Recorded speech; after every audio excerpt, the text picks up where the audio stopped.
Fala galera, tudo bem com vocês? Professor Arthur aqui. Vamos hoje para a nossa segunda questãozinha, né, da prova aberta do FISM 3 de 2021. Uma questão que vai trabalhar com vocês cinética. Como você já sabe, tem que deixar o seu like aqui, deixar um comentário, compartilhar. É fundamental para a fixação do conteúdo. E também ajuda o canal a crescer. Beleza? Galera, fica por aqui, tem dica, questão resolvida com muito carinho, com muito detalhe, porque gabarito você tem no site da UFJF. Aqui nós falamos de química, é química, vem comigo, depois da vinheta, meu querido.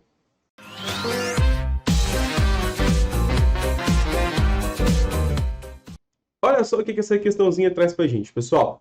Ácidos orgânicos estão presentes em nosso cotidiano, principalmente em nossa alimentação. O vinagre, por exemplo, contém ácido acético a 5%. E o ácido propanóico, por sua vez, é o responsável pelo aroma de alguns queijos. O quadro abaixo mostra a constante de acidez para algum desses ácidos. Então, colocou ali a constante e colocou os ácidos também envolvidos. Sobre os ácidos apresentados, responda ao que se pede. Aí ele vem assim: de acordo com os dados do quadro acima, ordene os ácidos em ordem crescente de força de acidez. Então vamos lá, vamos ver como é que a gente entende esses ácidos e como é que eu ordeno isso em forma, né, em ordem crescente. Mas antes, dica para você aí. Essa dica, né, é um convite, mas é gratuito, você não vai pagar nada, fica tranquilo. Lá no meu Instagram, pessoal, né, no @abporto, vou até dar um zoom aqui que ficou pequenininho, eu faço um trabalhinho paralelo, libero uns memes, afinal é importante a gente rir também. Tem vídeo de experimentos, a gente vai ter uns mapas mentais, uns não, vários mapas mentais, que quando você entrar no meu perfil, ali na descrição, né, onde vocês vão colocar qual curso vocês estão fazendo, né, o ano que vem, vai ter um linkzinho. É só clicar e vai abrir vários nomes. Cada nome daquele é um mapa mental. Clicou, pegou, gratuito. Não tem que cadastrar, não tem que pagar nada. Fez isso, fim de papo. Se você curtir o material, considere lá me seguir e acompanhar as publicações que eu vou lançando. Certinho? Esse é um de isomeria. Tem tudo de isomeria aqui para você. Tem de balanceamento de equações também, todo aquele passo a passo do método de delta tem aqui. Tem os casos especiais comentados. Também tem de oxirredução aqui, de pilha. Tudo que você precisa saber de pilha está envolvido aqui também. Mas aí, vamos retornar para a gente fazer essa letra A. De acordo com os dados do quadro acima, ordene os ácidos em ordem crescente de força de acidez. Pessoal, quem dá a força de acidez é a constante de acidez. É o nosso Ka. Mas, Arthur, como que o Ka, não é, vai dar a força de acidez? Vou demonstrar aqui para a gente poder entender. Vou colocar um ácido aqui genérico, tá? Ó, HX, por exemplo. Pronto. Esse cara vai separar em H+, mais X-. É isso que um ácido faz, né? Esse processo, inclusive, ele é chamado de ionização. Então, vai ter o equilíbrio e eu vou montar a minha constante de equilíbrio aqui, genérico, ó, o Ka. Então, ele vai ser sempre produto sobre reagente. Eu tenho produto aqui sobre reagente. Beleza, e daí, Arthur? O que é um ácido forte, pessoal? Um ácido forte, um ácido bom, é aquele que ioniza muito. É aquele que libera muito H+. Isso é um ácido bom. Então, quanto mais forte for o seu ácido, quanto mais ele ionizar, maior vai ser a quantidade de produtos. Por quê? Porque ele vai separar muito. Se todo o ácido que você colocar como reagente, ele se transformar em produto, for um ácido bom, a quantidade de reagente, que era o ácido antes da ionização, fica muito pequeno. Por quê? Porque a maior parte sofreu ionização. Então, isso aqui é uma razão matemática, não é? Isso aqui, o que você está vendo? O numerador está aumentando e o denominador está diminuindo. Né? Se você fizer 1 dividido por 1, depois você for lá e fizer, né, 10 dividido por 1, por 0,1, por exemplo. Depois, 100 dividido por 0,01. 1000 dividido por 0,001. Então, toda vez que você aumenta o numerador e vai diminuindo o denominador, o resultado da fração aumenta. Então, o que eu estou querendo te dizer? Um ácido bom, ele ioniza muito. Né? E quanto mais ele ionizar, maior o Ka. Então, quanto maior o Ka, o significado é que maior é a força do ácido. Então, é só isso que você tem que saber aqui agora. Eu vou organizar esses números de uma maneira crescente, do menor para o maior. Qual é o menor número que eu estou observando aqui? Estou observando que eu tenho 10 a menos 4, 10 a menos 5, 10 a menos 5. Beleza. Então, aquele que tem o menor número é o propanóico, não é? 1,3 é menor que 1,5, que é menor que 1,8. Por quê? 10 a menos 10, então aquele número ali, ele é menor. A partir daí a coisa fica fácil, né, pessoal? Você já sabe qual é, né, como é que funciona, é só escrever. Ordene, né, ele pediu, ordene os ácidos em uma ordem crescente. Então, a sua resposta, isso aqui é tudo rascunho, tá? Isso aqui que eu fiz é só para explicar para você como é que funciona essa análise. Então, o primeiro ácido é o ácido 1-propanoico. Ele é o mais fraco, seguido do ácido 1-butanoico, seguido aqui, ó, do ácido agora acético, seguido do ácido fórmico, né? Aqui é 10 a menos 4, esse número é maior do que os outros. Então ficamos com propanoico, butanoico, acético e fórmico. Só isso. Mais nada, mas você precisava entender qual era o conceito do Ka, que é a informação que ele está te dando. Letra B. Escreva a equação matemática da constante de equilíbrio para o ácido fórmico. Então você precisa saber quem é o ácido fórmico para poder montar a constante de equilíbrio dele. O ácido fórmico, pessoal, é a nomenclatura assim, não é nem usual, na verdade, para o ácido metanoico. Esse cara aqui, ó. Você pode escrever dessa maneira, ou se você quiser colocar, né, ele é o CH2O2. Também é válido. Então, o que a gente vai ter aqui? Ó? Eu tenho o CH2O2, ele sofrendo a sua ionização, formando CHO2- mais o H+. Essa é uma opção, né? Você pode desenhar dessa forma. Se você quiser escrever também, como a gente normalmente coloca na orgânica, COOH, que vai separar em COO- mais o H+. Também é possível, tá? Essa daqui é até mais comum. Esse é o ácido fórmico. E ele pediu só para escrever a constante de equilíbrio. Então, constante de equilíbrio, produto sobre reagente HCOO-,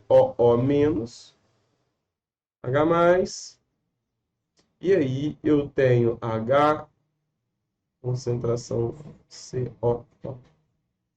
Então, era só isso que ele estava querendo, né? Ele queria só que você escrevesse a constante de equilíbrio. Fim de papo. Letra C. Em uma solução de 25 ml de ácido acético, foram adicionados 25 ml de uma solução de hidróxido de sódio.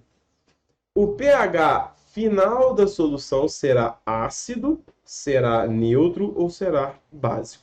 Justifique sua resposta. Pessoal, a primeira coisa que a gente tem que ter uma noção aqui é a seguinte: vai sobrar ácido? Vai sobrar base? Então, essa é a primeira coisa que a gente precisa entender. O ácido acético é o conhecido ácido etanóico.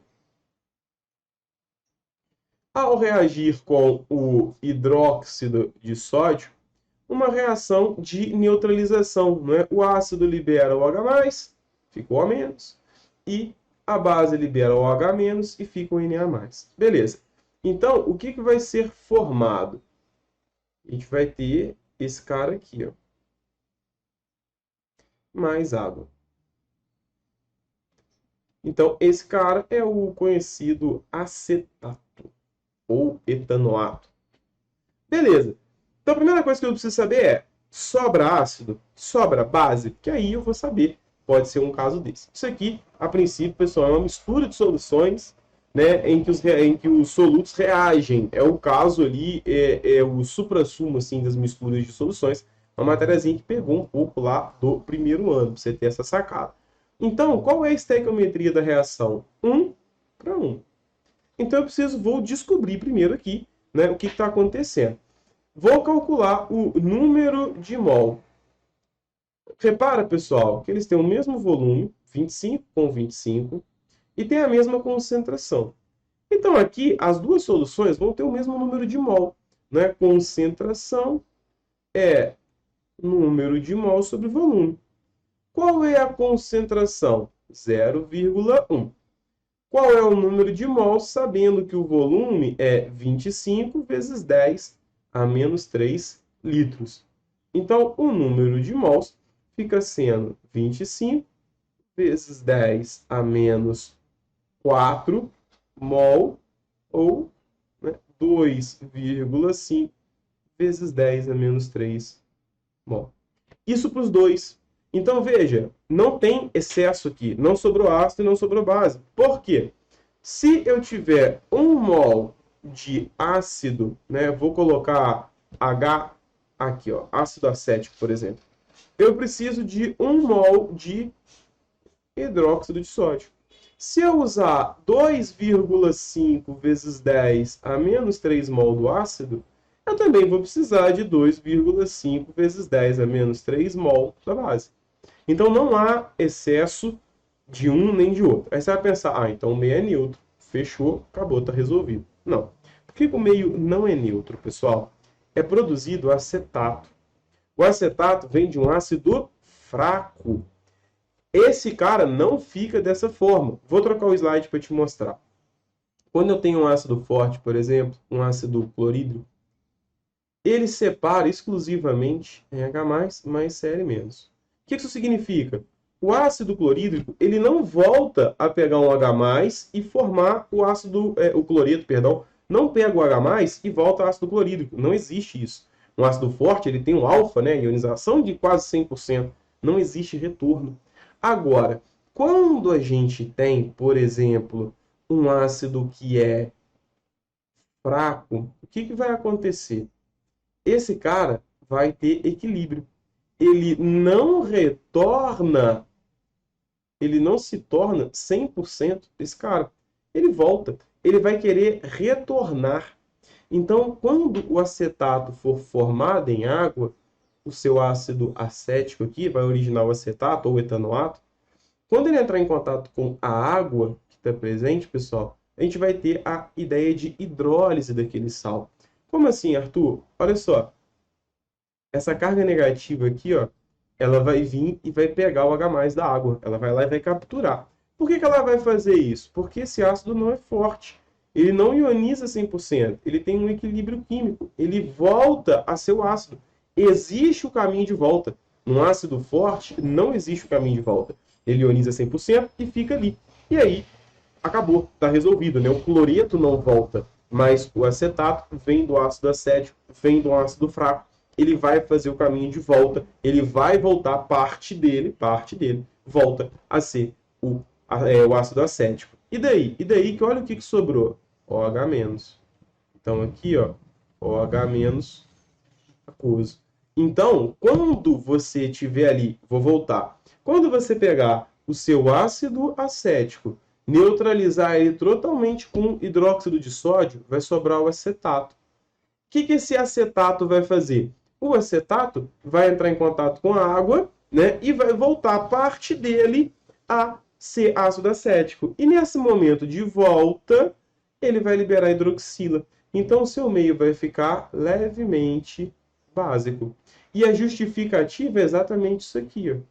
Essa equação aqui é a sua justificativa. É a hidrólise do seu acetato que deixa o meio levemente básico. Claro, pessoal, isso aqui acontece pouco, não é? Não é uma base forte, não. O pH vai ficar levemente básico, beleza? Então também aqui é uma novidade, tá? Eu não aprofundei na ideia da hidrólise salina, né? É um tema mais complicado, precisaria de uma aula mais longa para a gente poder discutir a ideia da hidrólise salina, é um tema um pouco mais puxado, que também não é comum no PISM, né? Foi uma das primeiras vezes aqui, não me recordo agora de cabeça, essa questão aparecendo, a discussão de hidrólise salina, aparecendo com uma certa relevância na prova do PISM. Foi uma das primeiras vezes. Então, espero ter te ajudado. Deixa aqui o seu like. Não esquece de clicar no sininho ali, se inscrever no canal, comentar, compartilhar, enfim, dar uma moral. Beijo e abraço. Valeu!